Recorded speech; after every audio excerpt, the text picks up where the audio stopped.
Un seul Seigneur, une seule foi, un seul baptême, un seul Dieu et Père. Le dimanche 11 juin 2023, l'Église universelle a célébré la solennité du très saint sacrement du corps et du sang du Christ. La République démocratique du Congo clôturait alors son 3e congrès eucharistique national à Lubumbashi sous le thème Eucharistie et famille par une célébration présidée par son éminence Antonio Tag, préfet de la congrégation pour l'évangélisation de paix, envoyé spécial du pape François. À Kisangani, les fidèles du vicariat ville étaient rassemblés à la cathédrale Notre-Dame du Très-Saint-Roseux. À l'aumônerie universitaire paroisse Saint-Esprit, comme des coutumes, l'abbé Dieudonné Kambale Kiré Aumônier a baptisé 45 catéchumènes et a accueilli 10 à la première communion solennelle. Dans son homélie, l'officiant du jour a notamment rappelé que l'Eucharistie est la deuxième béquille importante dont doivent se servir les chrétiens pour bien marcher, la première étant la parole de Dieu. Frères et sœurs, en ce jour, je voudrais vous inviter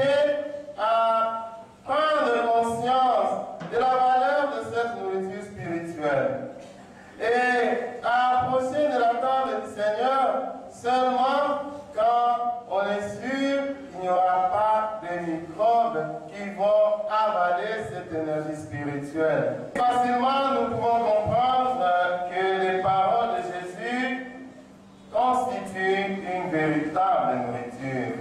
Jésus soulignait ainsi la place de la parole de Dieu pour notre vie. Ainsi, le chrétien est appelé à se nourrir de la parole de Dieu.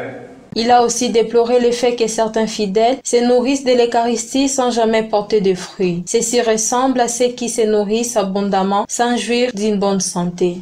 Avez-vous déjà vu quelqu'un beaucoup manger et n'est pas possible? Continuez à maigrir.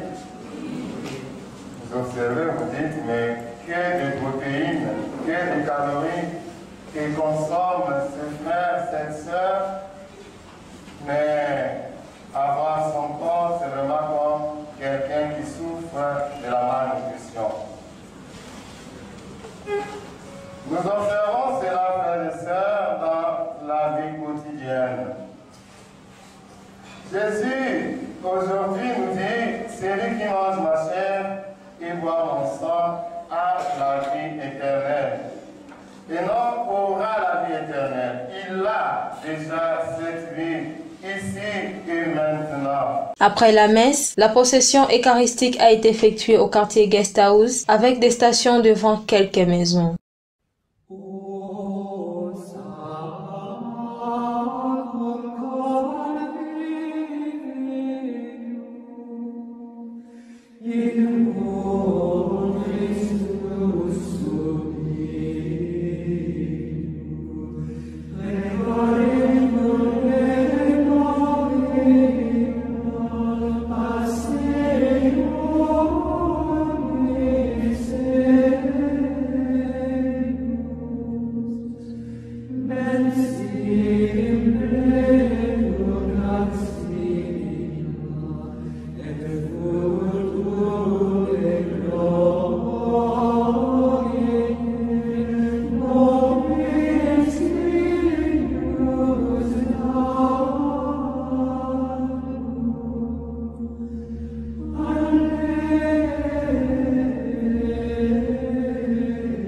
Pour Archekis Online, reportage et commentaires, Rit Bafalouma, prise de vie, son et montage, Cédric Sabiti. Remerciements, son Excellence Monseigneur Marcel Outembitapa, archevêque métropolitain de Kisangani et président de la conférence épiscopale nationale du Congo 5, aumônerie universitaire paroisse Saint-Esprit.